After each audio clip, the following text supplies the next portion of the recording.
Bismillahirrahmanirrahim. Assalamualaikum warahmatullahi wabarakatuh.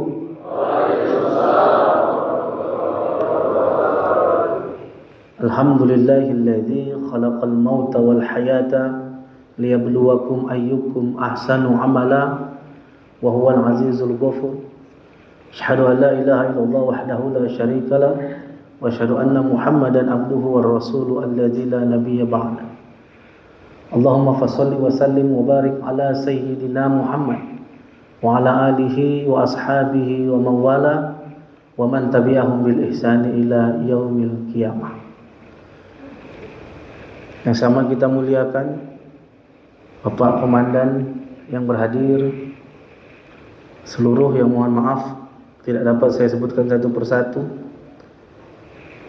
Bersyukur kita kepada Allah dengan kalimat alhamdulillahirabbil alamin.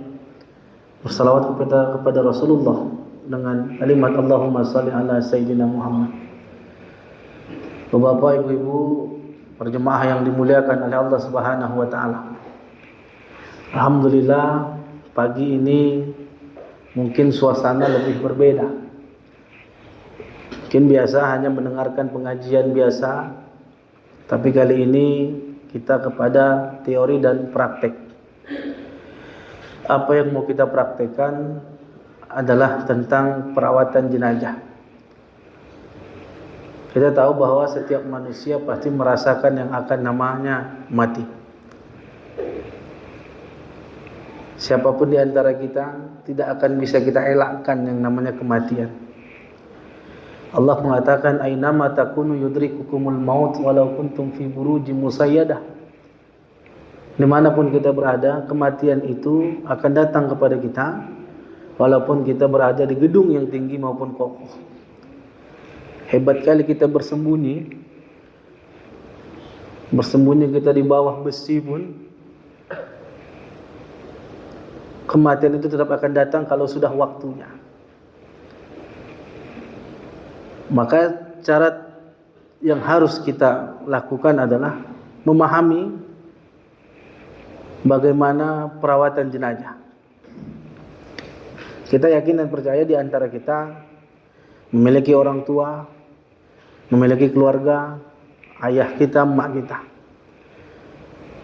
Kita tahu hak kita sebagai seorang anak dan kewajiban kita sebagai seorang anak adalah menunjukkan bakti kita, bakti terakhir kita kepada orang tua kita ialah dengan bagaimana merawat jenazahnya ketika orang tua kita, ayah bunda kita sudah terbaring kaku. Tingkat kesolehan seorang anak adalah ketika mampu.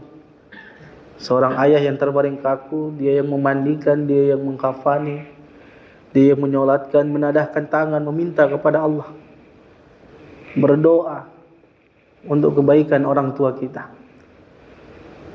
Maka penting ini untuk kita jadikan pelajaran, minimal untuk keluarga kita, untuk teman kita, untuk sahabat kita. Bapak, Ibu-ibu yang dimuliakan oleh Allah Subhanahu wa taala, saya pikir kita tidak panjang teori, langsung kepada sesi praktek. Sembari nanti di dalam perjalanan praktek kita ada yang mau ditanyakan, silahkan berdiskusi tentunya. Bahwa kita tahu dari dulu sampai sekarang ketika kita belajar ilmu agama di sekolah kita, itu tidak akan pernah berubah kewajiban yang harus kita laksanakan ketika ada jenazah. Tetap dia pada 4 hal yang wajibnya. Yang pertama kita mandikan, yang kedua kita kafani, 3 kita solatkan, 4 kuburkan. Dari dulu itu tak akan pernah berubah, tak ada bertambah tuh. Ada pula nanti siap dimandikan, dikapani, siap dikapani, dibawa jalan-jalan dulu, nggak ada. Dibawa keliling dulu di komplek ini, nggak ada. Tetap dia solatkan, langsung dikuburkan. 4. Dan di antara kita pasti tahu. Saya yakin dan percaya semua di antara kita sudah luar kepala tentang itu. Hanya saja kenapa banyak orang yang tidak mau tahu tentang ilmu ini. Karena hukumnya adalah fardu kifayah. Satu orang saja yang bisa melaksanakan, maka lepaslah keseluruhannya. Karena fardu kifayah inilah berharap pada satu orang saja. Ada nyawa Bilal dekat rumah kami, udahlah waktu aja lah katanya. Padahal kewajibannya adalah kita sebagai seorang anak. Terlalu tega kita memberikan jenazah ayah emak kita itu kepada Bilal jenazah. Yang mohon maaf kita tidak tahu apakah aib orang tua kita itu bisa tersimpan rapat-rapat. Karena yang namanya jenazah itu tidak terlepas yang namanya aib. Maka syarat utama adalah mampu menjaga lisan kita dari membicarakan tentang jenazah itu, apapun bentuknya.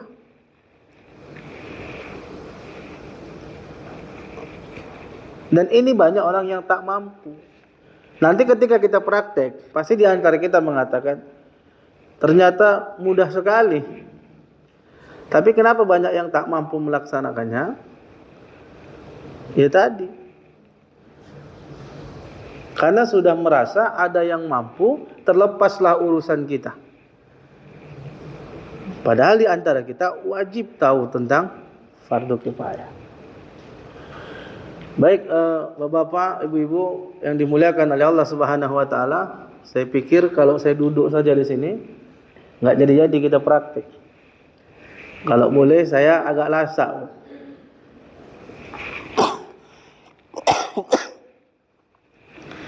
Boleh saya agak lasak, nanti agak jalan-jalan ke sana kemari dan kita minta bantuan dari Bapak yang memang siap jadi relawan fardu kifayah hari ini. Jangan khawatir.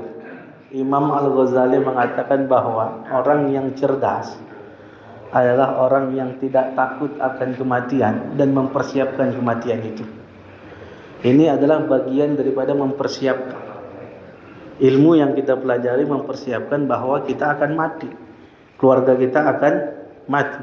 Komandan akan mati. Nah, semua mati. Tinggal bagaimana kita mampu merawat yang mati tadi. Oke, yang pertama tadi adalah memandikan. Tapi sebelum masuk kepada proses memandikan, yang harus kita siapkan adalah kain kafannya. Kain kafannya. Jangan langsung dimandikan, kain kafan belum siap. Jadi cara pertama mempersiapkan kain kafannya.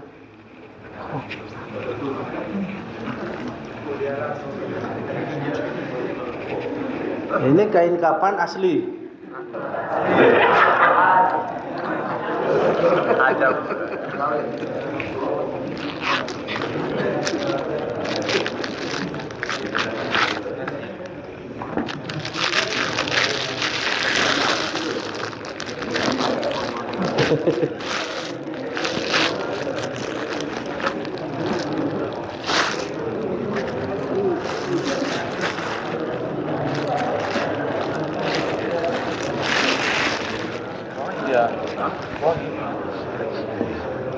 Ya, izin yang belakang nggak nampak ya.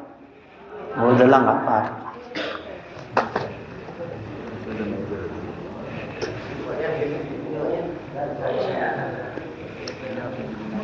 Pertama, dalam menyusun kain kafan yang harus diperhatikan adalah letaknya. Letak pertama paling bawah adalah tikar atau terpal pengganti daripada tikarnya. Nih.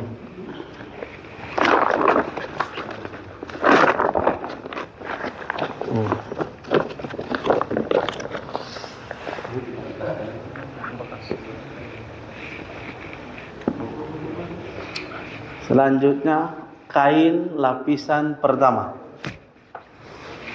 Nih, lapis satu. Bekas ya, Pak? Ya.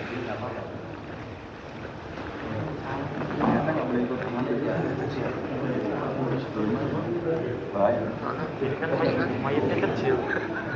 Ya, itulah kalau bukan ahlinya. Awak mau buat ditarik sama orang nih kan? Mana sih? Iya, buka lagi. Nah, gini dia. Mayatnya kecil katanya. Yang paling besar di sini bisa kita bungkus.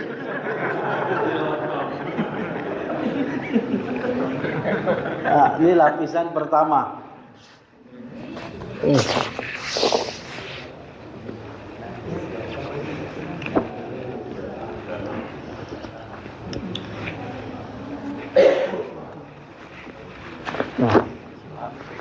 Lanjut lapisan keduanya. Nah.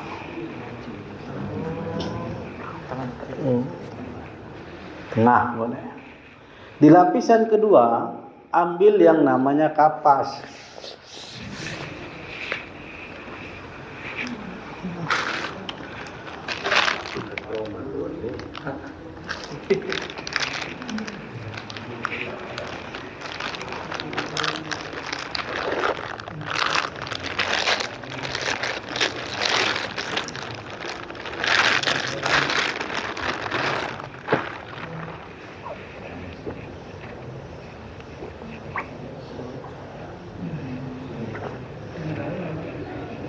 Nih, kapas. Kapas diletakkan pada bagian bokongnya. Kalau dalam bahasa Inggris, pan to the tat. Pantat.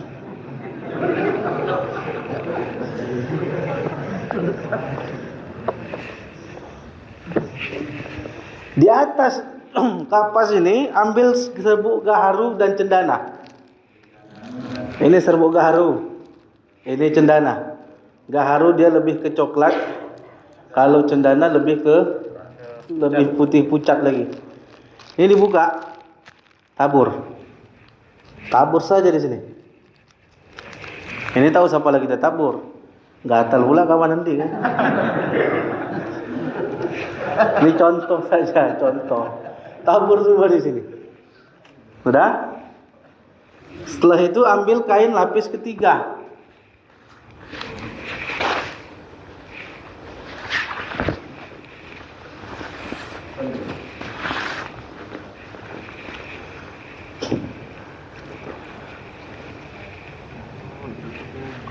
Oke. Di lapis ketiga ambil yang namanya kapas. Kita buat untuk bantalnya.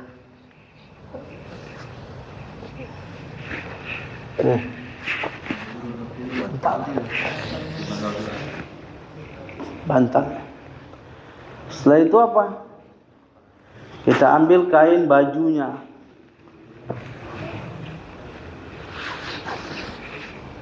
Nih, kain baju. Karena memang kita kemarin dengan Pak Chandra bilang, Ustadz siapkan saja kainnya. Jadi yang kita bawa kain yang sudah dipakai banyak mayat.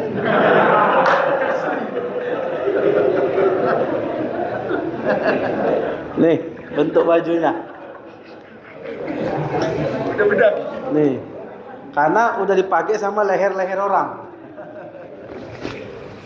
Nah, ini nanti cara buatnya kita kasih tahu. Ini pas kepalanya, lubangnya ini diletakkan di kapas agar masuk kepalanya. Sebesar apapun kepalanya pasti masuk, karena kuncinya ada di lehernya. Tanya Ustaz, ini untuk mayat laki-laki atau perempuan? Ya, untuk posisi kain ini antara laki-laki dan perempuan sama. Nah, nanti kita hitung berapa lapisan yang ada. Sudah? Selanjutnya, ambil kain.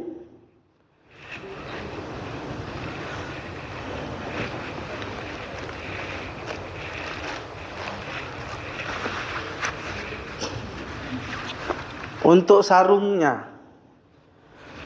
Ini harus kita ingat urutannya. Nanti setelah kita pasang semua, kita ingat. Ini Bang.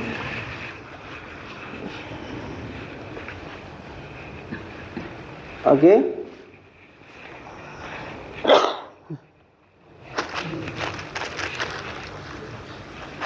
Yang terakhir adalah cawatnya atau popok atau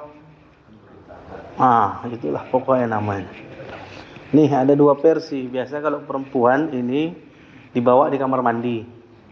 Sekalian mandikan, selesai itu langsung dipasangkan. Kalau kita biasa laki-laki letak sini aja. Nah.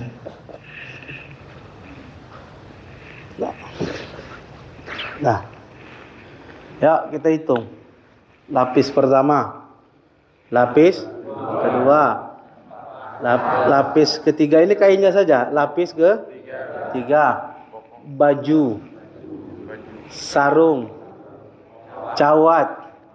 Terakhir sorban atau telekung nih. Sorban atau perempuan dijadikan telekung, laki-laki dijadikan sorban. Nanti kita kasih tahu caranya. Sudah selesai? Sudah. Tak ada yang sulit. Sekarang tinggal nyusun gini selesai. Tinggal dibungkus. Cari aja mayatnya. Udah, kalau sudah selesai ini, coba masukkan ke dalam itu. Sudah? Pegang sana ujung-ujung. Pegang ujung sana. Tarik ke bawah sini.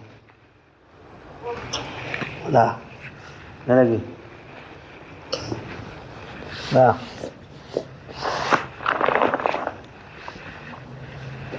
Masukkan.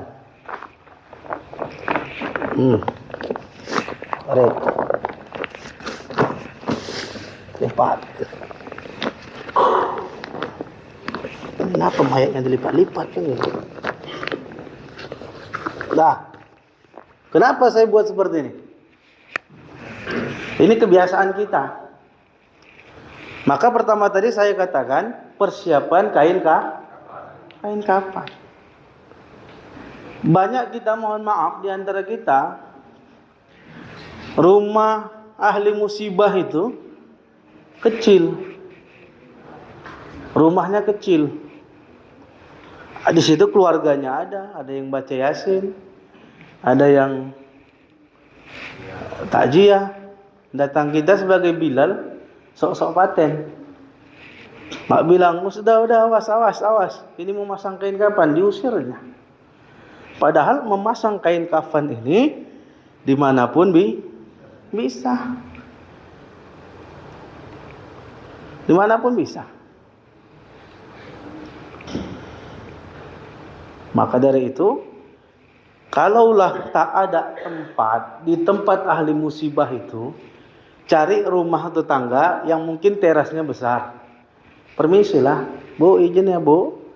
Mau ngapain Ustaz? Mau masang kain kapan? Alah, nggak usah di sini lah Ustaz, takut kan Ustaz gitu. Ada juga. Lantas kemana kita cari? Cari masjid. Kalau di masjid ada yang marah? Nggak ada.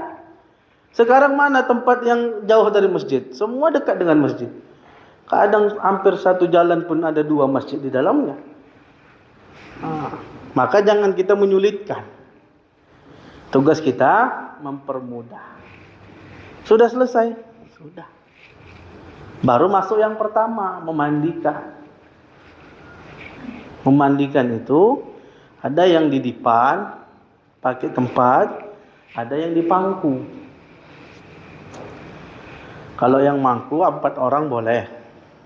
Kalau diletakkan di dipan, diletakkanlah situ, mayatnya diletakkan situ. Ambil nanti sebagai bantalannya. Kalau dulu namanya apa itu? Gedebok pisang. Untuk sebagai bantalannya.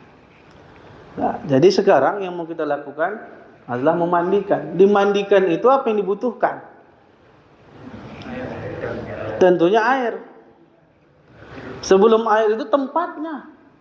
Cari tempatnya. Tempatnya itu yang tertutup. Makanya dulu, tengoklah kalau kita rumah-rumah kakek nenek kita dulu. Itu kamar mandinya besar. Pasti besar kamar mandinya. Kenapa? Dia mau kalau meninggal mandikan aku di situ. Jadi bisa ditutup. Sekarang semua model minimalis. Rumah minimalis, kamar mandi mini kali. Awak terjongkok pun payah bangkitnya. Jadi banyak yang buat tempat mandi jenazah itu di luar. Kalau sudah di luar, dibuatlah namanya tabirnya, ditutup pakai kain hijau. Disinilah banyak orang yang mau tahu, cuman disuruh tak mau.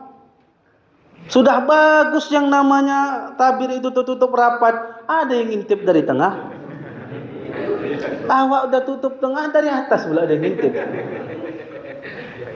Atas pun nggak dapat, dia dari bawah pun mau dia. Entah apa yang mau ditengok dari mayat itu, coba.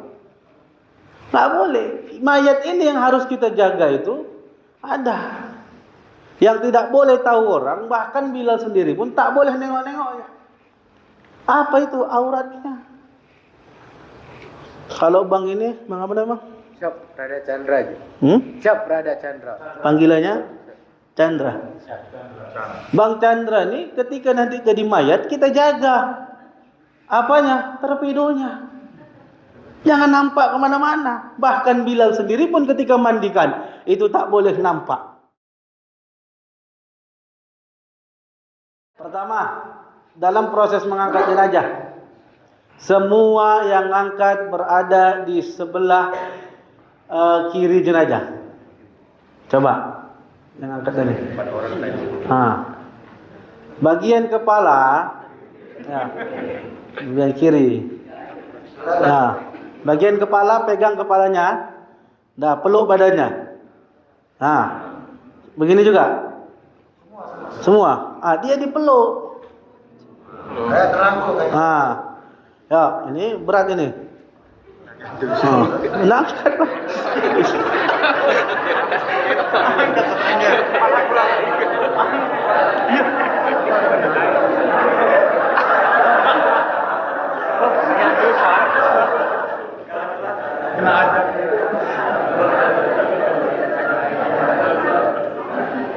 Kenapa dia dipeluk? Jadi kokoh mengangkat itu, nggak jatuh. Kalau tangan semua di bawah, bisa jatuh. Dan kenapa tadi posisinya seperti ini? Bukan karena enak, biar enak. Biar apa? Karena namanya mandi, nanti kita ada yang namanya proses istinja. Apa istinja? Dalam bahasa Inggris, to the ball. Cebok. Cebok kita pakai tangan apa? Kiri. Kalau pakai tangan kiri, mudah dia kawan masuk. Mudah, karena dia pakai tangan kiri. Kalau tadi kepalanya di sana, akan sulit kita ceboknya. Yang kedua, menghadap kiblat, jangan dipaksa. Bolehkah menghadap kiblat? Silahkan. Tapi kalau posisi tempat tidak bisa membuat ke arah kiblat, jangan dipaksa. Tidak menjadi satu kewajiban. Sudah? Ini pegang kuat. Awas jatuh. Sudah?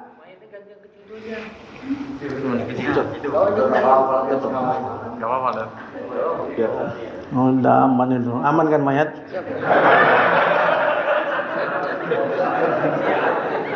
Memang dingin juga kaki. Kaki dingin ya. Nah, ini dipegang kuat. Oke? Semua pakaian dibuka. Kita buka. Senang kali buka. Buka kok deh. Izin ada nggak kain-kain ini? Kain-kain sarung atau apa? Sini. Bukan kita buka, ini mencontohkan saja. Betul-betul kain jari, betul kain orang meninggal kan sih. Ini tadi saya katakan, ketika disemayamkan dan dimandikan, ini tuh harus tertutup. Tertutup pakai kain. Tak perlu kita buka-buka. Nah, apa yang tadi kita siapkan? Air. Airnya banyak. Air yang suci lagi mensucikan.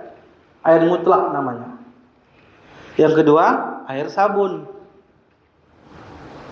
Yang ketiga, air jeruk purut. Jeruk purut tahu? Itu nanti dipotong-potong boleh, ada yang main diparut boleh juga. Tapi saya biasanya potong-potong, saya peras ke dalam satu baskom air. Baru air kapur barus. Jadi airnya ada berapa? 4. Air mutlak, air sabun, air jeruk purut, air kapur barus. Nah, itu dia. Kita anggap ini aja. Gayung ada bang? Ini memang agak apa ini? Biar tahu caranya. Yang kosong ya, jangan berisi.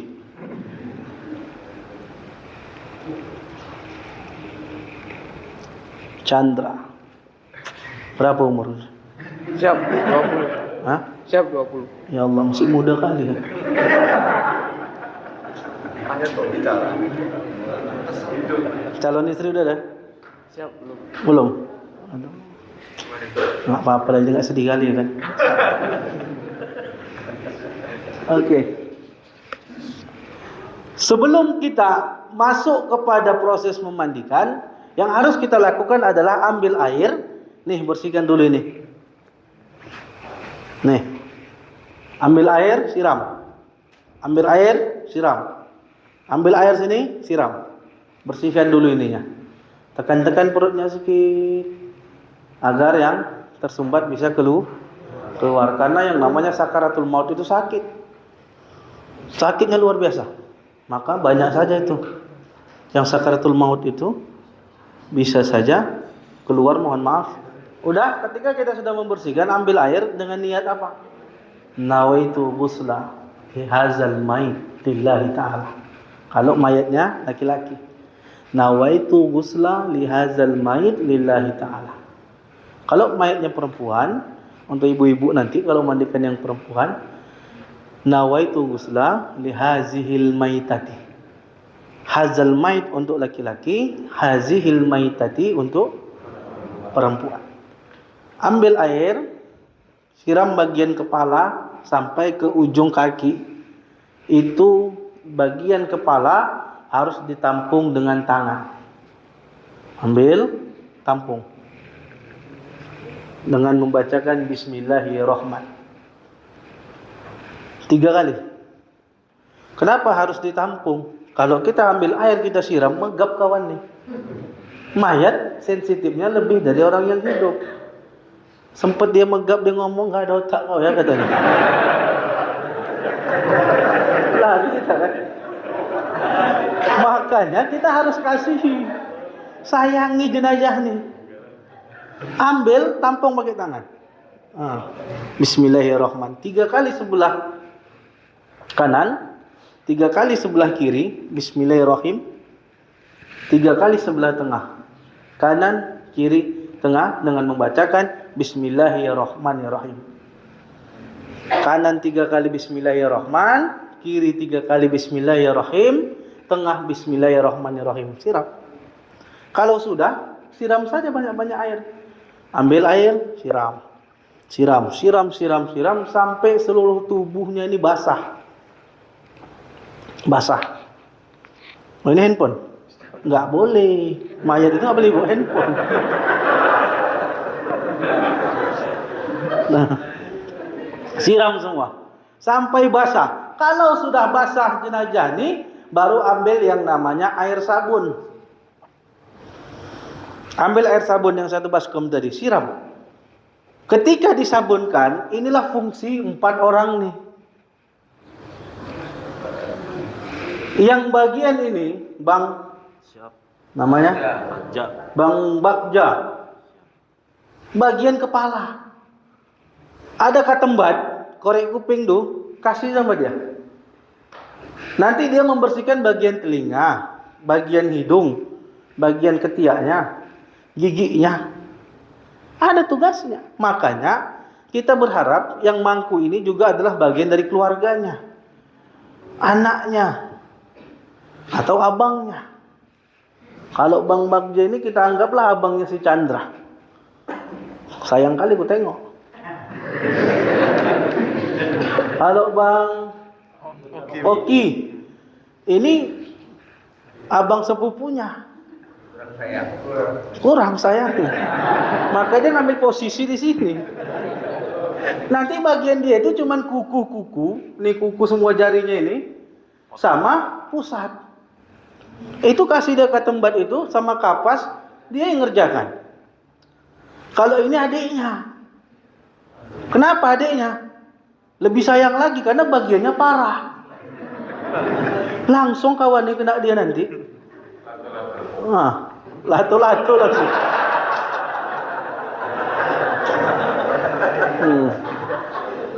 Karena tak ada lagi pula, dipanggil lah Kepling, ini Kepling lagi tangga. Nah, untuk bantu bagian kaki, nih pusing kaki semua dibersihkan, kuku-kuku semua dibersihkan. Ya udah, sabun tadi sudah, ya kita bersihkan. Ambil ketembat tadi, bersihkan hidungnya. Coba masukkan jarimu ke hidungnya.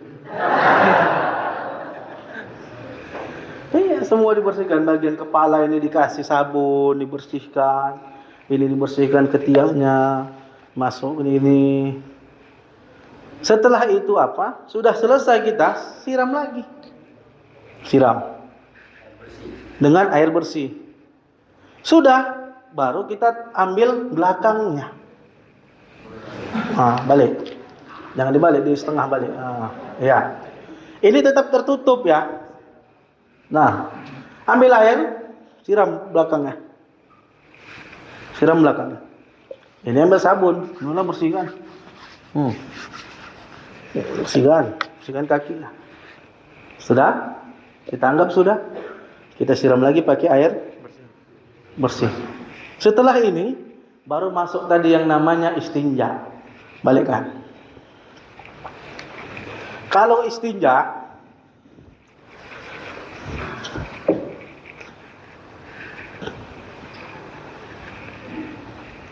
pakai sarung tangan. Kenapa jijik? Bukan. Karena nanti yang kita bersihkan itu adalah kotoran.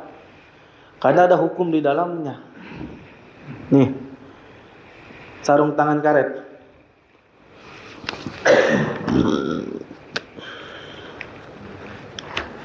Agak payah karena jempol semua.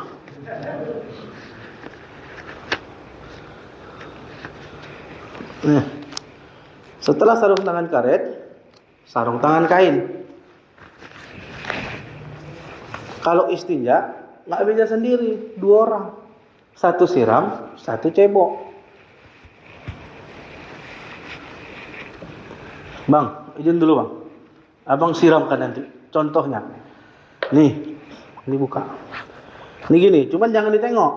Jangan gini bang, nggak ada gunanya. Lato-lato apa ditengok? Siram. Ini siramnya kuat. Kenapa? Karena akan cebok. Ini naikkan gini. Kangkangkan sedikit. Udah. Ya, ambil air kuat. Ini tangan masuk. Kok macam enak gitu?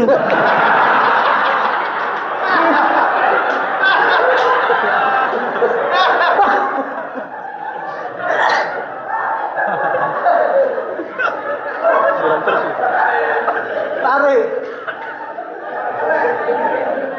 Kuning. Karena kita tadi kan cebok. Begitu kita tarik, ini kuning.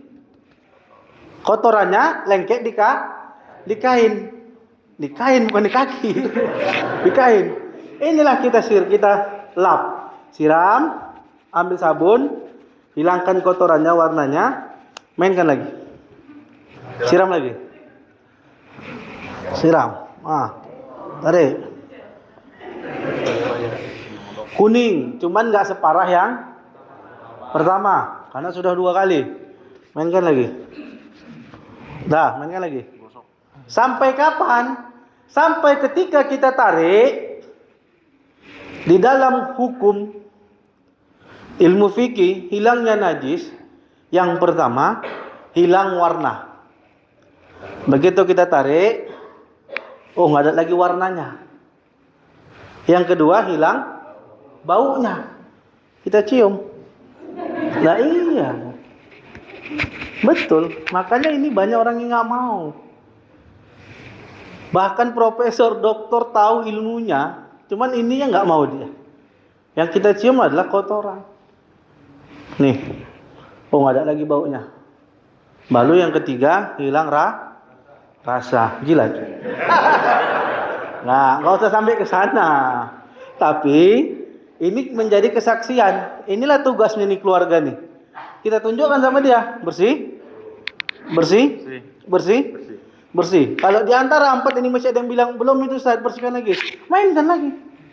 Tapi kalau semuanya udah bilang bersih, berarti sudah benar-benar bersih. Ustaz, maaf. Itu tadi nyiramnya kan harus airnya keras. Kalau pakai selang boleh nggak?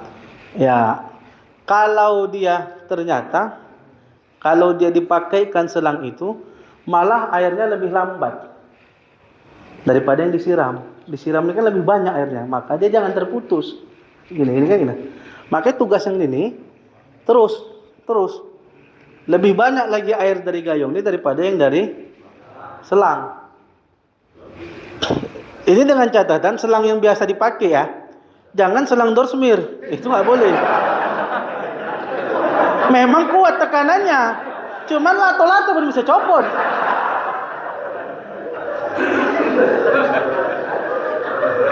Iya, kalau pakai Dorsmir pula kejam kali lah kita.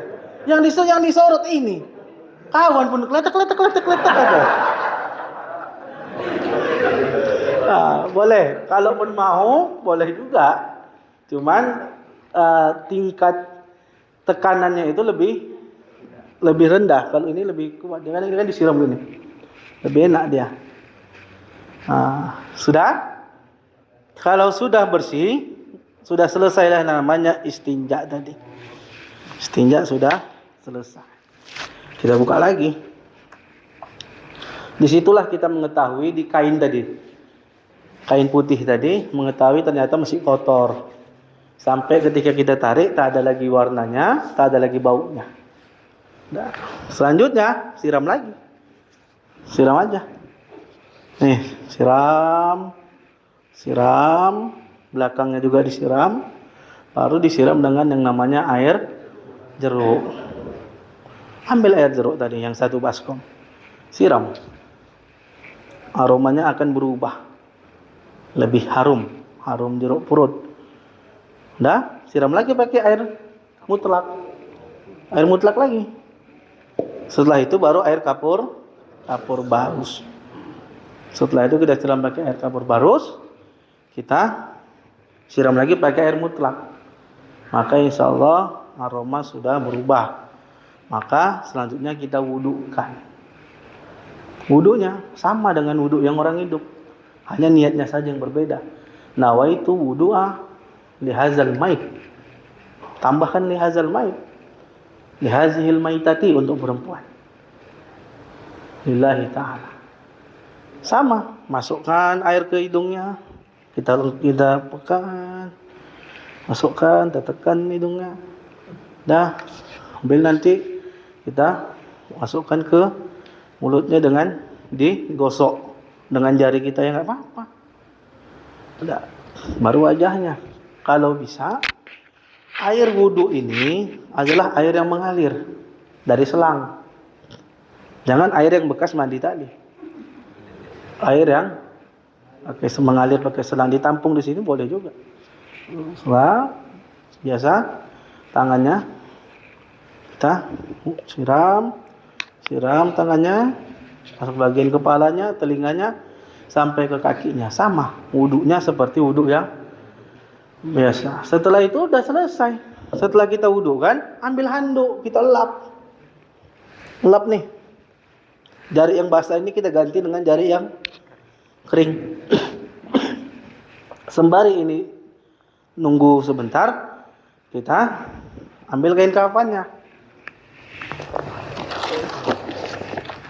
Coba bentang dari Mam.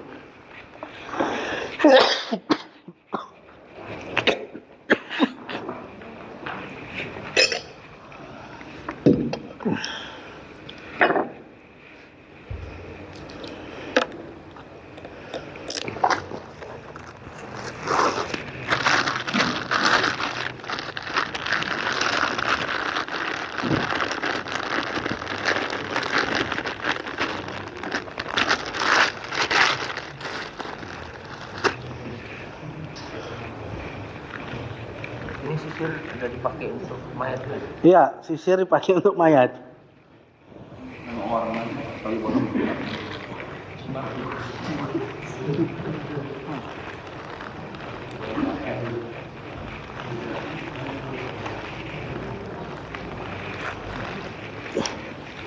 Oke, angkat. Jangan kalian yang angkat. Yang empat tadi mana? Orang ini kan posisinya basah.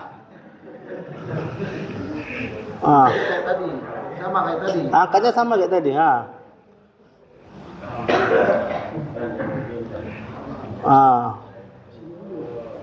Udah jangan kalian pijai mak, kalian pijai mak.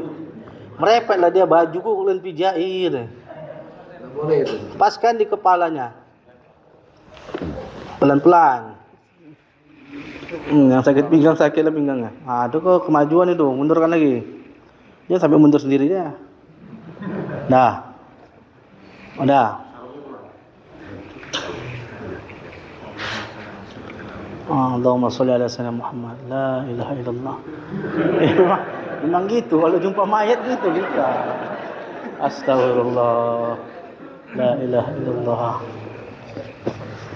Nih, tadi kita yang nggak boleh nampak apa? Torpedo kawan nih tadi. Maka yang pertama kali, nih tarik. Nih.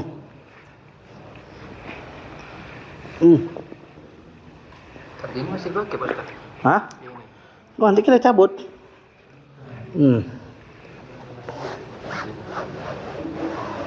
Kan nggak nampak kawan nih kan?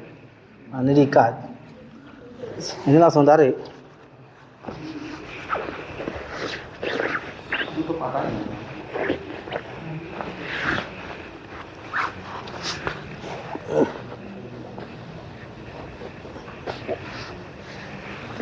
Jangan foto dikirim ke bapaknya.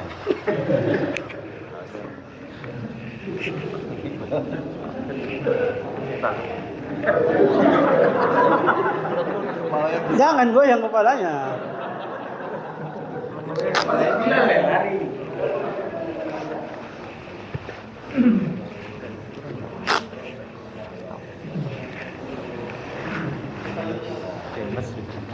Kursinya geser aja.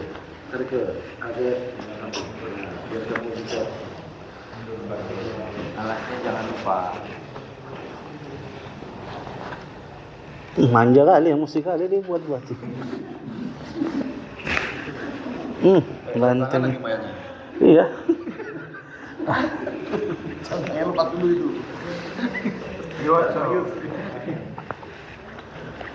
Udah nggak apa-apa.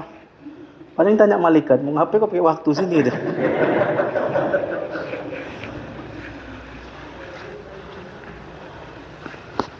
Ya bang. Ini rapatnya. Iya.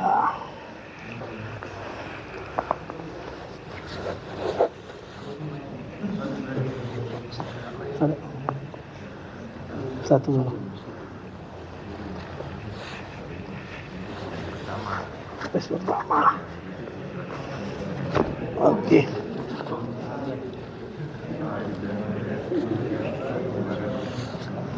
Muat. Muat. Dia dilapis pertamanya. Sini. Ini pegang.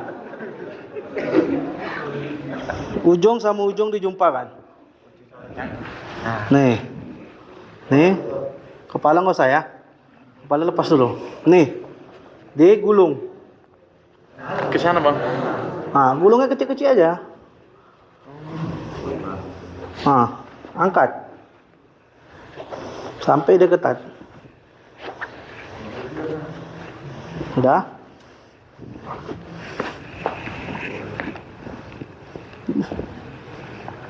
Paling panjang. Ini asli. Ini, ambil. Belakang. Ikat. Ikat mati. Jangan ikat mati. Sini.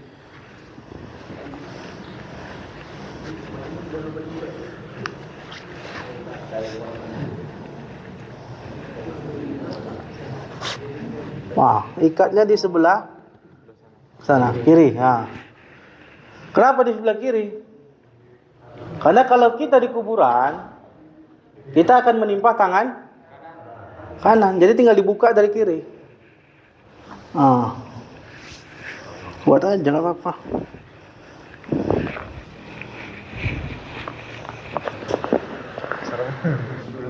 Taruh di gudang plek mana?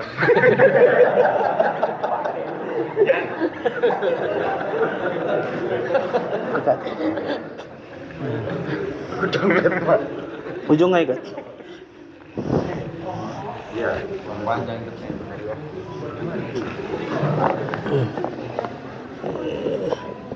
Enggak, itu di ujungnya. Ya, pocong ya. Bisa. Udah bisa terbang. Selanjutnya sorban. Kita pakai sorban dulu.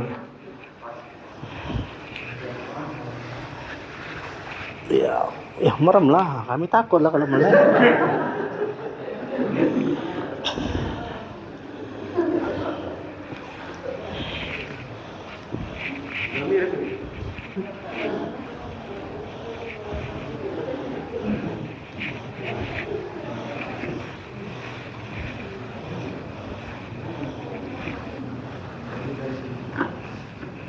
Nah.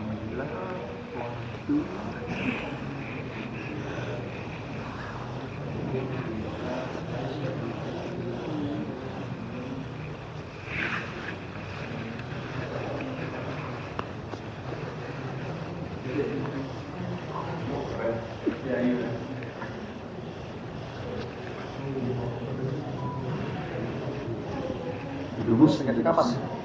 Nggak boleh disimpul juga Ustaz ya? Nggak boleh disimpul. Diikat? Boleh. Nggak boleh kan dijahit.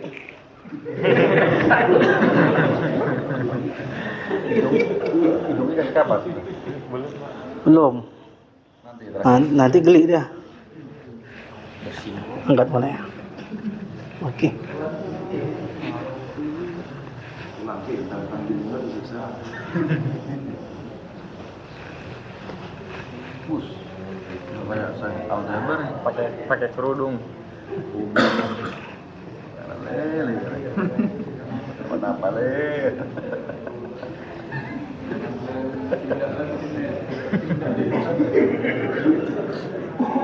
Baik, alhamdulillah. Proses fardu kifayah yang kedua.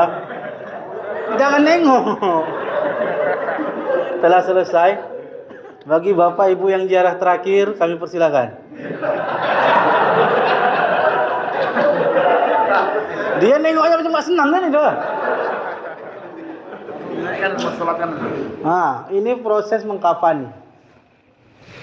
Dan ini kan cantik lekungnya kan, lekungnya serbannya kan, macam Syekh Ali Jaber dia. Syekh Ali Jaber dan meninggal. Ini proses mengkafani. Ziarah. Kalau sudah ambil kapas, boleh ditutup mukanya boleh. Tak ditutup pun ya apa-apa.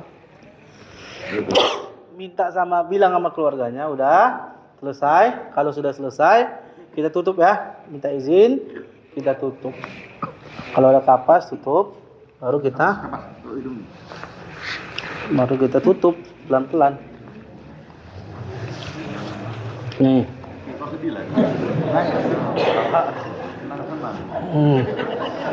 Nah. Oh, inilah dia. Inilah prosesnya. Menggap dia nanti. Biar permanen. Oh, masih aman. Saya berulang kali melakukan praktek yang tak terhitung lagi. Dan saya selalu menggunakan orang untuk bahan contohnya. Nggak pernah pakai patung. Dan insya Allah selama perjalanan saya melaksanakan ini, yang setiap menjadi bahan praktek itu tidak akan meninggal hari ini. Kalau besok nggak tahu lah. Kalau besok di luar dari perkiraan. Oke, baik, ini proses mengkafani. Sebenarnya yang sulit orang melaksanakannya itu kan dua itu aja, memandikan dan mengkafani. Kalau menyolatkan rata-rata pasti sudah tahu. Menyolatkan semua pasti sudah tahu rata-rata di kita. Untuk dua ini ada pertanyaan? Setelah jenazah itu ditutup, sudah mau disolatkan, tapi rupanya ada keluarga yang baru tiba gitu. Terus itu dibuka lagi wajahnya itu masih boleh nggak? Ya, boleh. Kalaulah artinya ketika mau disolatkan, ternyata ini sudah ditutup. Ternyata ada keluarga yang mau berziarah melihat, boleh. Karena dia sudah mengejar kan untuk itu, boleh, nggak apa-apa. Bahkan di kuburan pun ya nggak apa-apa, dikuburkan bakal dibuka, di kuburan kan bakal dibuka lagi. Boleh. Ada lagi yang bertanya? Kalau mencium wajahnya boleh nggak Ustaz? Iya, nih perlu dicontohkan. Bagaimana kita berziarah itu mencium jenazah? Boleh. Apalagi keluarga, ya keluarga boleh. Pertanyaannya apakah batal wudhu? Nggak ada. Jenazah ini tidak ada batal wudhunya. Yang batal itu orang yang hidup. Orang yang meninggal setelah kita wudhukan terakhir tadi ketika memandikan, itu sudah namanya wudhu abadi. Tidak ada lagi wudhu setelah itu. Karena nggak bisa kentut lagi. Karena nggak bisa kentut lagi itu. Udah, ada lagi? Ada, Ustaz. Seandainya, Ustaz, si mayat ini kan ketika nyawanya terakhir akan keluar, itu kan seperti yang Ustaz katakan, sakit yang luar biasa. Dan banyak mayat matanya itu terbuka ke atas dan sudah dicoba ditutup nggak bisa. Kira-kira bagaimana cara untuk menutup mata, dan kalau seandainya tidak bisa apa yang dilakukan? Oke, baik. Bagaimana kalau jenazah itu matanya terbelalak? Yang pertama kita tutup dengan menggunakan dua jempol kita. Udah, ini kan mata. Mohon maaf. Apa doanya? Allahumma ghfir lahu warhamhu warfa' darajatahu. Nih, Cak Melek. Ini kita tekan. Tekan aja nggak apa-apa sampai matanya tertutup sambil kita sholawat. Allahumma sholli ala Muhammad, Allahumma ghfir lahu warhamhu warfa' darajatahu, dan ditahan. Kalau dia begini kan mungkin tidak terlalu kuat kita untuk ini sepanjang pengalamannya. Kita kan berbicara tentang pengalaman. Mengenai jenazah itu pengalaman. Tidak hanya itu, bagaimana dengan jenazah yang mohon maaf ketika dia jatuh tidak ada yang tahu, meninggal, dan itu tangannya seperti ini, keras. Bagaimana cara membalikannya? Ini pengalaman yang pernah saya lakukan. Itu tadi kita berdoa, minta sama Allah, Allahumma ghfir lahu, ya Allah ampuni dosanya, warhamhu, kasih dia, warfa' darajatahu, angkat derajatnya. Kenapa kita bilang warfa' darajatahu? Karena kan itu derajat dia. Ketika dilihat orang kenapa bisa seperti ini kan menjadi aib. Kita minta sama Allah dan diurut. Urut dengan apa? Minyak makan. Pelan-pelan aja. Tarik, ginikan tangannya. Insya Allah. Sepanjang pengalaman kita. Ini kan kita cerita pengalaman. Jangan pakai minyak kayu putih, makin tegang kawan tuh. Tapi pakai minyak makan. Minyak goreng. Ada lagi? Banyak pertanyaan tentang jenazah nih. Kalau lain tidak, Ustaz, walaupun saudara itu kan nggak boleh. Nggak boleh apa? Nggak boleh nyium yang lainnya. Iya. Itu tadi kita selalu mengatakan jenazah ini ketika kita wudu kan terakhir tidak ada lagi wudu di dalamnya. Tidak ada, dia batal. batal wudu itu kita yang hidup. Yang membatal wudu itu kita yang hidup.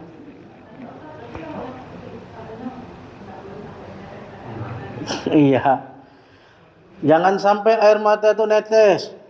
Satu hal yang selalu saya katakan, menangis silakan.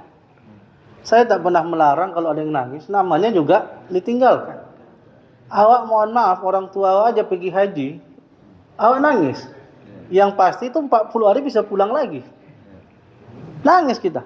Karena pergi haji yang insya Allah bisa pulang lagi. Apalagi yang ditinggal selama-lamanya. Artinya tidak ada batal wudu. Kenapa itu digambar-gambarkan? Agar tidak ada kesedihan saja. Yang tidak berlebihan. Ya silakan, nggak apa-apa. Saya suruh cium. Ya, namanya nangis ya wajar. Sedih ya biasa. Namanya orang meninggal. Yang tidak boleh apa? Meratap. Meratapi yang tak boleh. Meratapi itu cuma menyebut-nyebut. Bahkan memaki Allah. Mana? Ya Allah Chandra, ya Allah masih muda kali kau, calon kau itu gak kayak mana, itu. Emak ayahnya nangisnya luar biasa, ya Allah kerja kau masih bagus begini, ya nangis dia, ya Allah jahat kali ya Allah, itu gak boleh, mohon maaf. Itu meratap namanya. Ada lagi? Tangannya waktu itu tidak bisa dibuka. Maksudnya pada waktu meninggal tuh karena tukang burung perkutut. Jadi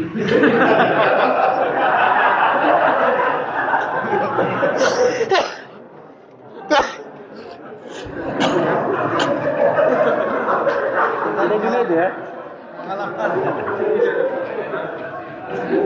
Allahu Akbar. Itu Allahu a'lam lagi. Kalau yang sudah itu udah azab rahasia ilahi lah itu ceritanya. Enggak bisa gini pula deh kan. Kalau yang tukang pancing gimana pula gini dia? Diupayakanlah insyaallah apapun bentuknya. Itu tadi kita minta angkat derajatnya ya Allah. Karena jangan sampai menjadi aib bagi dia diceritakan orang. Matanya terbelalak enggak bisa.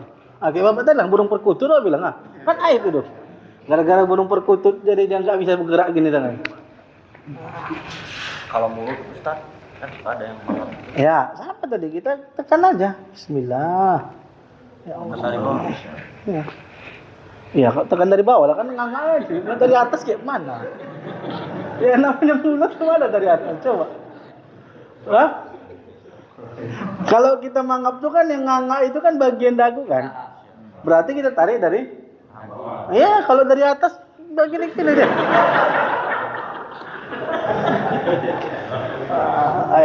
Ini di sinilah baru lucu-lucu pertanyaannya. Ada lagi? Pak, ini ya Pak. Amit-amit ini. Amit-amit. Apa? Ada yang kan yang kecelakaan kepalanya terpisah. Mau potongnya kayak gini, Pak. Kayak mana potongnya? Ini bagus pertanyaannya. Yang lepas kepalanya. Bagaimana yang kepalanya hancur, otak keluar semua, kan gitu. Bagaimana proses memandikannya? Yang pertama, yang kita mandikan yang bisa, yang masih bisa untuk disiram. Apabila kita siram makin merusak dia, jangan sampai disiram. Cukup dipercikan saja. Karena jangan sampai kita siram nanti menjadi meserak, hancur. Bagaimana yang otaknya keluar terpisah? Otaknya ambil kain kafan,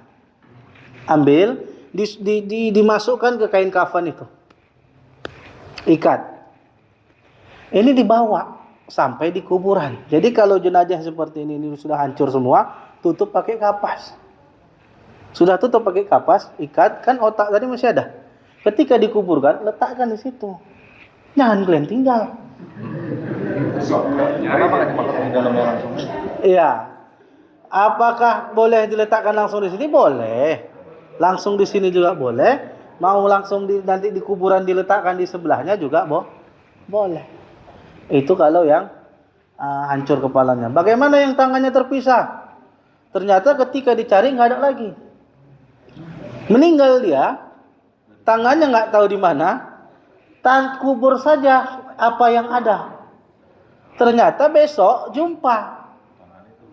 Iya, dari mana bisa tahu nih tangan si Chandra katanya? Jamnya ada. Jamnya ada. Bagaimana cara? Apa kita juga harus korek kuburan itu lagi? Enggak.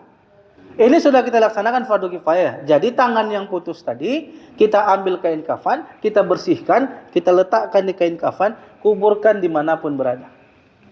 Nggak apa-apa, tidak harus kita bongkar lagi kuburannya. Kan di dunia yang tangannya lepas, di akhirat mana ada?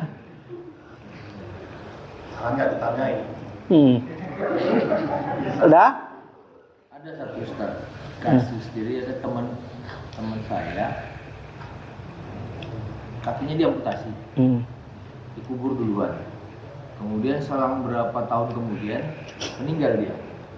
Tapi ibunya dimimpikan kakinya diminta dijadikan satu. Itu gimana hukumnya? Ya, itu hanya sekedar mimpi hiasan aja itu. Islam tidur nggak harus. Tidak harus. Kenapa? Ketika kakinya dia waktu diamputasi kakinya, itu kan tidak ada proses fardu kifayah. Cuman dicuci, cuman dibersihkan, sama diletak kafan, baru dikubur. Kan tidak ada kita sholatkan. Mana ada kita sholatkan usoli ala hazal kaki mayit, nggak ada. Ada kaki itu nggak ada sholat. Yang kita sholatkan itu jasad.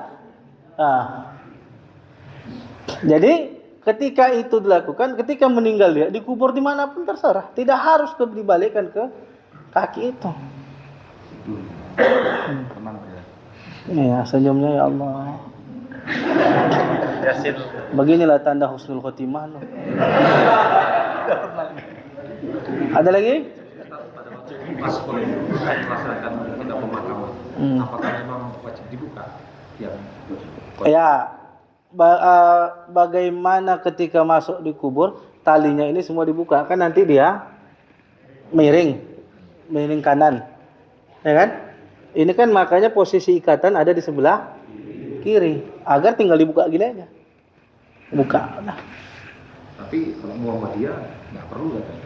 Ya, itu ya ikhtilaf lah. Tidak perlu kita perdebatkan masalah itu. Ya nggak apa-apa juga, karena kan nanti bakal habis dengan sendirinya. Cuman bagaimana? Ya lebih baik dibuka saja. Ada lagi? Teman kemarin kan saya hilang.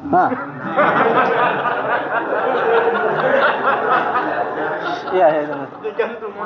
Ustaz, jadi saya lupa pakai kain kafan menguikannya. Gimana hukumnya Ustaz? Udah dikubur? Udah. Udahlah.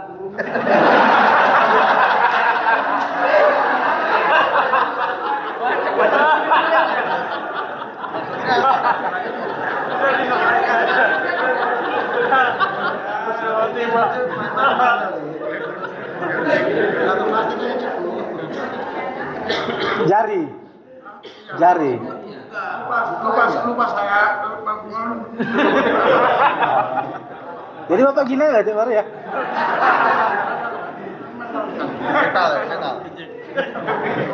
Nggak apa-apa udah. Kalau udah dikubur udah, ngapain cari lagi? Nggak apa-apa. Dikiranya mau gereja Ustaz. Nggak usah pada dibongkar lagi, dikapani lagi, udah hilang pun jarinya, udah kemana? Udah tinggal tulangnya udah. Udah. Masa kan kau minta jadikan satu lagi? Ya Bu. Sebagai anak yang dari orang tua yang meninggal sebagai anak, apakah ada bacaan khusus sebagai anak? Tidak ada bacaan khusus. Kalau anak yang memandikan orang tua itu sangat baik. Memang kewajiban seorang anak memandikan orang tuanya. Kita mohon maaf, dari kecil kita dimandikan emak kita. Tantah emak kita tak mau kita mandikan, kan lucu. Jadi pertanyaannya, apakah boleh kita memandikan orang tua kita? Boleh. Bagaimana dengan yang orang tua kita laki-laki? Kalau kita ingin turut dalam memandikan, silahkan, tapi tidak dalam ranah yang sensitif. Contoh perempuan memandikan ayahnya, bolehkah dia ikut menyiramnya? Bolehkah dia ingin menyabuni kepalanya? Boleh, tapi tidak pada ranah yang sensitif. Kenapa? Karena ini adalah berhubungan dengan adab saja. Tidak ada. Bahkan lebih baik kalau anak itu sambil mandikan dia, atau istri mandikan suaminya, sambil mandikan, sambil berdoa dia. Ya Allah, ini tangan suamiku, ya Allah, ampuni dosa tangannya, ya Allah. Inilah tangannya yang selama ini mencari nafkah buat kami. Nggak apa-apa, doa dia minta sama Allah sambil mandikan. Cuman kebanyakan ini nggak tahan. Kebanyakan kenapa dilarang? Karena nggak tahan saja. Kalau udah perempuan mandikan ayahnya, mohon maaf, meraung-raung. Nah, itu yang membuat menjadi dilarang. Kalau tahan dia, ya nggak apa-apa. Sabar dia akan musibah yang diberikan oleh Allah. Nah. Sudah? Suami mandikan istri boleh? Boleh. Istri mandikan suami? Boleh. Waktu hidup aja boleh mandi sama. Ya kan, Pak? Boleh. Pernah kejadian di tempat kami, kepalanya itu di sebelah kiri. Jadi Ustaznya bilang nggak usah digeser, biar saya aja yang bergeser di kepala. Ya. Bagaimana baiknya itu posisi kepala ada di sebelah kanan. Kalaupun sudah dibuat seperti itu, ya nggak jadi masalah. Tinggal yang berpindah saja kemarin. Tapi mana baiknya? Baiknya adalah posisi jenazah ada di sebelah kanan. Sudah? Artinya tidak ada kewajiban yang dalam proses fardu kifayah itu kecuali yang 4. Memandikan, mengkafani, menyolatkan, menguburkan. Di dalam solat wajibnya apa? Ya kita melaksanakan ibadah dalam menyolatkannya, ada rukun dalam menyolatkan jenazah. Niatnya ya beda. Laki-laki usolli ala hazal maiti, perempuan usolli ala hazihil maitati. Arba takbiratul fardu kifayah. Ada lagi? Allahumma ghafir lahu untuk laki-laki, Allahumma ghafir laha untuk bencong. Allahumma ghafir lahuha. Ya, kalau untuk anak-anak ya ditambah usolli ala hazal maiti tifli kalau untuk anak-anak yang laki-laki. Usolli ala hazal maitati tiflati untuk anak yang perempuan. Dan untuk anak-anak dia tidak Allahumma ghfir lahu warhamhu wa'afi wa'fu anhu. Tapi bagaimana untuk anak-anak? Allahumma astagfirullah.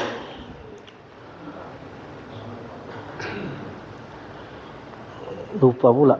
Astagfirullah. Blank dia tiba-tiba. Kalau untuk anak-anak, Allahumma ja'alhu faratan li abwaihi sampai pada akhirnya. Nanti itu ada saya kasih modul PDF-nya. Nanti saya kirim ke Bang Chandra. Nanti bisa dikirim atau grup yang ada di sini. Kita mendoakan agar kiranya bukan Allahumma ghfir lahu warhamhu wa'afi wa'fu anhu. Kenapa? Kita tidak anak-anak bayi itu, anak-anak itu tidak lagi kita mendoakan minta untuk diampuni dosanya. Kenapa? Dia nggak punya dosa. Allahumma ghfir lahu kan artinya Allah ampuni dosanya. Tapi kita minta Allahumma ja'alhu faratan li abwaihi. Kita minta sama Allah untuk orang tuanya. Li abwaihi, kedua orang tuanya. Agar apa? Diberikan kesabaran atas musibah yang diberikan oleh Allah Subhanahu wa taala, dan anak ini menjadi pengganti. Nanti akan membawa orang tuanya menuju surganya Allah. Wah, itu dia. Ada lagi? Kalau tak ada, kita selesaikan. Mohon maaf, Ustaz. Kalau misalnya kan waktu itu kawan saya meninggal gara-gara kecelakaan. Matanya hilang gimana? Matanya hilang. Matanya hilang. Dapat. Karena apa lagi? Ya nggak apa-apa. Tapi yang meninggal, Iya, meninggal. udah dikubur yang ada. Waktu dikubur matanya nggak ada. Matanya nggak ada, tapi semua yang ada sudah dikubur. Nggak apa-apa. Ya matanya nggak usah cari lagi. Yang namanya yang ada. Yang dikubur itu jasad yang ada. Yang diselesaikan fardu kifayahnya jasad yang nampak. Yang tak nampak usah pada pening-pening kali. Toh kalau ke depannya nampak atau besoknya kita sibuk juga mencari dapat mata itu, ya kita kubur saja, kita bersihkan, kita letakkan di kain kafan tadi, baru kita kuburkan, sudah selesai. Tidak ada yang disulitkan. Ibu tadi ada yang mau nanya?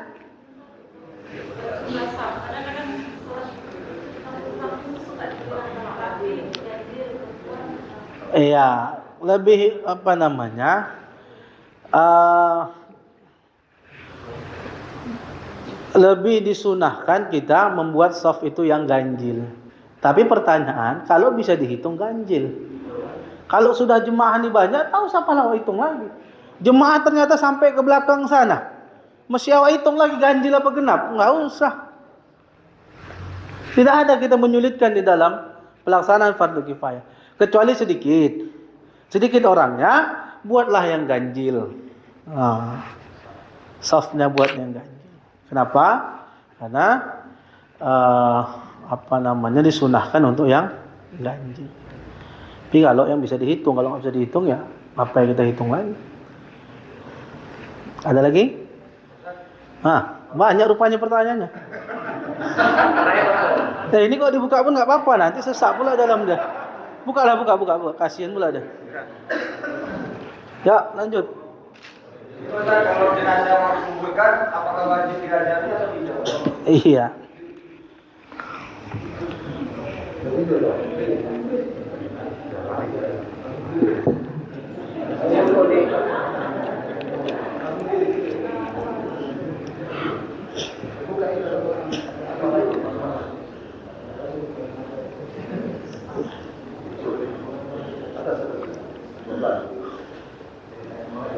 Bagaimana jenazah yang ketika dikuburkan itu diazankan?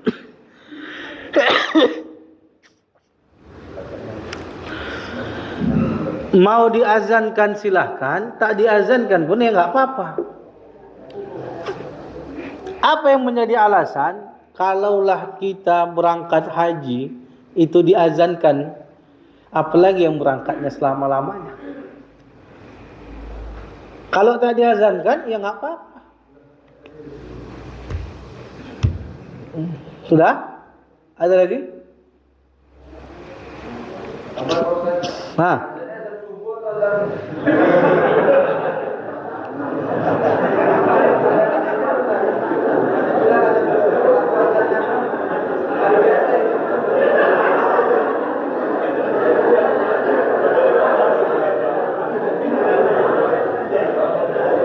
Apakah saya pernah menyarankan untuk diazankan? Enggak pernah. Ya nggak usah diazankan orang nggak apa-apa, ya udah, daripada pening nggak memikirkan azan subuh atau azan zuhur.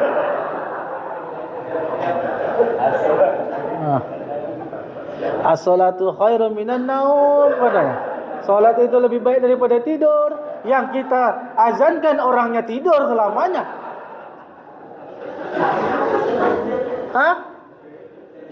Awak suruh pula salat lebih baik daripada tidur, yang kita azankan itu orangnya tidur. Ibu, apa lagi Bu? Ya. Posisi perempuan sedang kehalangan. Kalau yang jenazah atau yang yang air mata yang menaik jenazah. Dan juga yang berdiam. Ya, bagaimana posisi orang yang sedang haid? Mohon maaf, bagaimana, bolehkah dia berziarah? Ya boleh. Boleh. Ikut mandikan pun boleh? Ya boleh. Kan tidak ada hukumnya dilarang itu. Macam mana lah bila jenazah itu perempuan, pas waktu haid ada yang meninggal, nggak dimandikan lah, waduh kenapa haid aku katanya. Apakah boleh? Boleh. Yang kita kan tujuannya membersihkan jenazah, memandikan jenazah, bukan yang memandikan. Ya kalaulah gara-gara haid bila jenazahnya nggak boleh mandikan, siapa yang memandikan waktu? Ikut ziarah boleh, maksudnya ziarah terakhir ya, ziarah terakhir ketika jenazah itu mau ditutup, boleh. Bolehkah kita cium? Boleh. Air mata tadi seperti apa? Yang seperti saya katakan awal tadi, menangis itu wajar. Menangis itu adalah hal yang wajar, tapi jangan meratap. Nah, itu tadi, yang dilarang itu adalah meratap. Nah, itu dia. Ada lagi?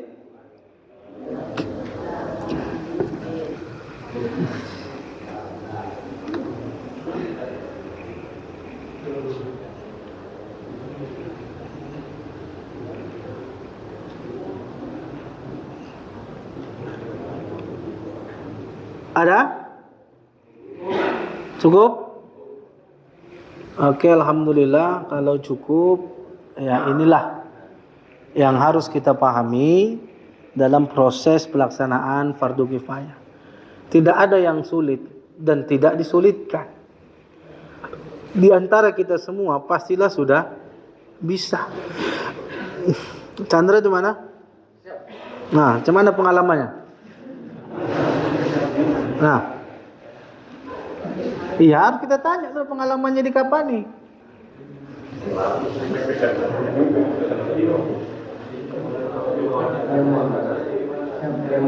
Nyaman.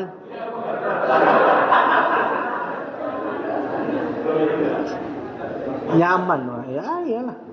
Macam mana nggak nyaman? Yang lain duduk dia tidur. Nah, baik, alhamdulillahirabbil alamin. Itu yang harus kita lakukan. Yang ketiga adalah menyolatkan. Kalau menyolatkan, saya pikir semua di antara kita sudah tahu bagaimana cara menyolatkan, dan mulai dari niat sampai apa yang dibacakan. Yang keempat, kewajibannya adalah menguburkan. Ya, menguburkan itu sudah ada petugasnya. Tak perlulah kita pula menggali kubur sendiri. Karena sudah ada tukang gali kubur. Tapi yang wajibnya kita sebagai anak misalnya kepada orang tua, kalau bisa ikut dalam memandikan, turut dalam mengkafani. Kenapa? Karena mohon maaf kita dulu dimandikan orang tua kita. Mohon maaf ketika kita mohon maaf, kita buang air besar, orang tua kita sedang makan, dicebokkannya kita. Tak jarang lengket yang kesikit itu di tangan mak ayah kita. Pakaian kita dibelikan pakaian yang mohon maaf, sampai pakaian itu memiliki jabatan buat kita. Jangan sampai karena doa-doa orang tua kita inilah, tapi di akhir hayatnya kita tak mampu untuk menyolatkannya, tak mampu untuk memandikannya, tak mampu untuk memakaikan pakaian terakhirnya. Saya pikir tidak ada yang sulit, semua mudah. Tapi bagaimana kita tinggal mau atau tidak. Mau atau tidak, kita harus memiliki peran penting ketika orang tua kita berada dalam kehidupan terakhirnya. Kitalah orang terdepan. Mohon maaf kalau kita berserahkan kepada orang, kita tidak tahu aibnya itu bisa sampai kapan. Dimandikanlah sama Wak Bilal tu, bercakap dia sama kawannya, kau tahu semalam aku mandikan Wak Tonah tu. Ayah siapa tu? Ya Allah, enggak usah cakap lah, enggak usah cakap katanya. Aduh, tak usahlah cakap katanya. Tak cakap tapi cakapannya juga. Ada pula apa dia di badannya katanya. Ya Allah, tembongnya, ada pula kurapnya, semua dibilangnya. Karena kita tidak tahu, tapi berbeda ketika yang memandikan adalah anaknya, keluarganya. Pasti kita akan simpan aib orang tua kita sampai kapanpun.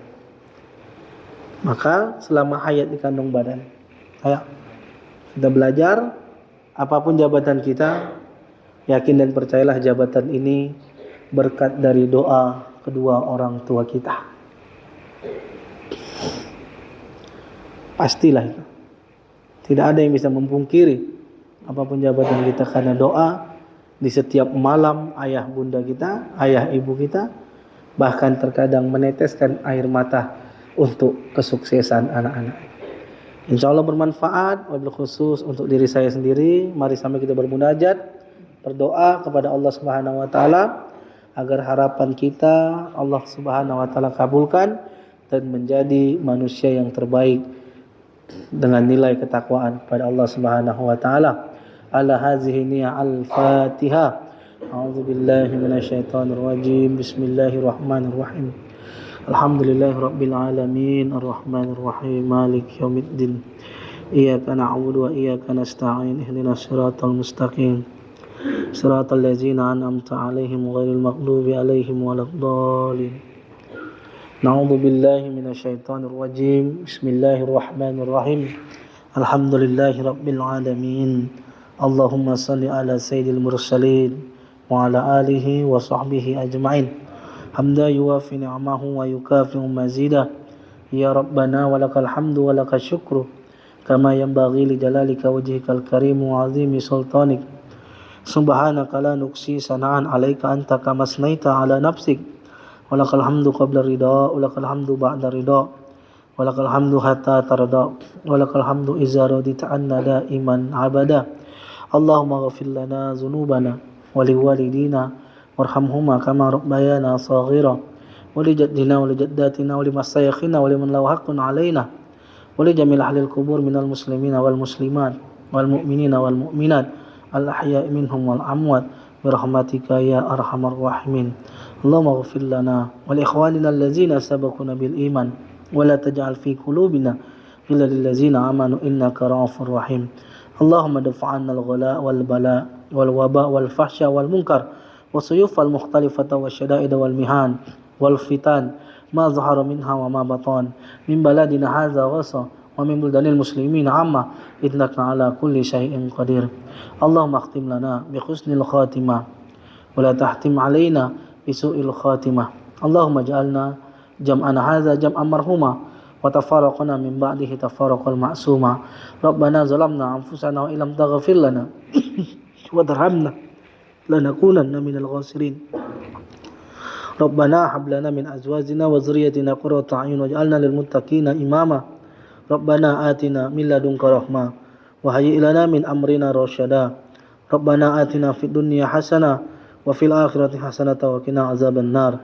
Wa sallallahu wa salamun alaihi walhamdulillahi rabbil alamin. Taqabbalallahu minkum.